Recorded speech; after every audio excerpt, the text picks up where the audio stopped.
run, lift, gymnastics, PRs, and some nasty CrossFit workouts. When it comes to fitness, I'm usually a very motivated person, but not always. There are days when I feel like sinking in the sofa and would rather watch Netflix than work out. In other words, I have zero motivation.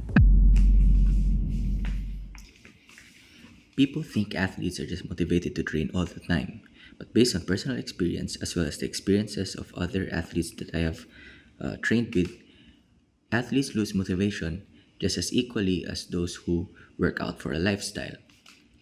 That's because motivation is beyond your control. Sometimes you have it and sometimes you don't. And that's why you cannot rely on motivation to determine whether or not you should show up in training or not. What you have to have is discipline. Some athletes like Kobe Bryant, Matt Fraser, and other elite athletes may have their way of ignoring that internal dialogue. You got some more in you. But for most of us, we may have to use some strategies to push through. And in this video, I'm going to share with you what I do when I have zero motivation. I think part of the reason why people lose motivation to work out is that they don't have a why or they don't have a purpose to working out.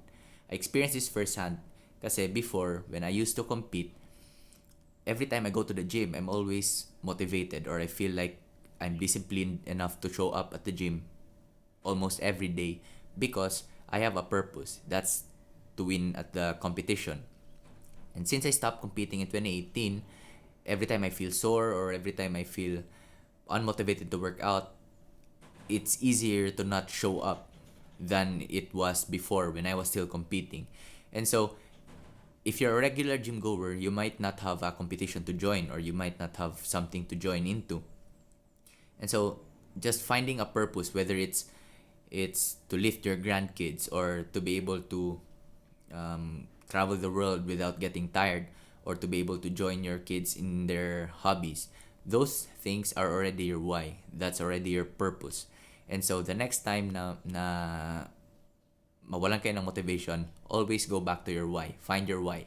Let's go. Being unmotivated can sometimes stem from not having a why to train or work out.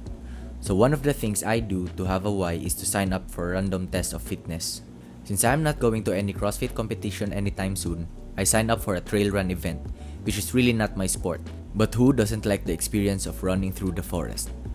Doing so not only gives me a why, but it also allows me to do something different, which brings me to tip number 2.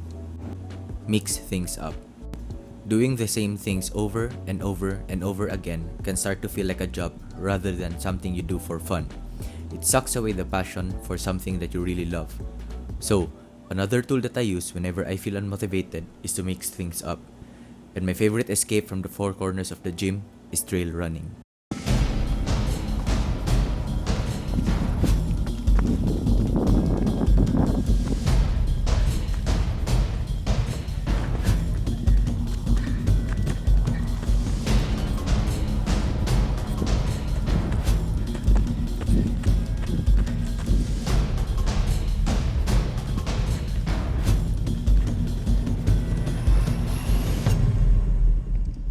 I think the reason why I love trail running is that it's unstructured and it's just fun to do. And so, di mo kailangan always isipin yung workout mo, the execution, part A, part B, or whatever. And I think mixing things up in your training does a very good job in giving you back that excitement that you lose kapag paulit-ulit na lang yung workout mo. If you are training for something and you feel demotivated, do something different. A couple of things you wanna try are powerlifting, joining a fun run, trail running, attending a yoga class, MMA, or riding a bike. You don't have to be an expert in it.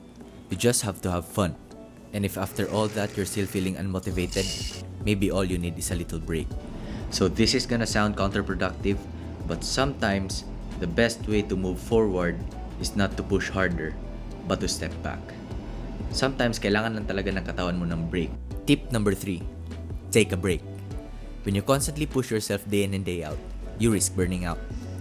Taking a break allows your body to recover and your mind to miss the thrill of training. When I feel overwhelmed or uninspired, I take a day or even a week off, depending on how I feel. It's not about being lazy. It's about listening to your body.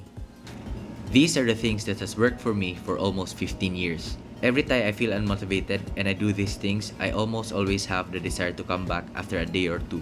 Yes, may mga times na kailangan mo mag-rest for like an entire week.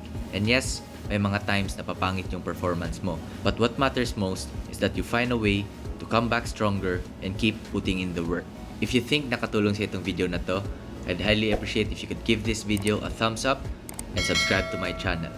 Thank you for watching. I'll see you in the next video.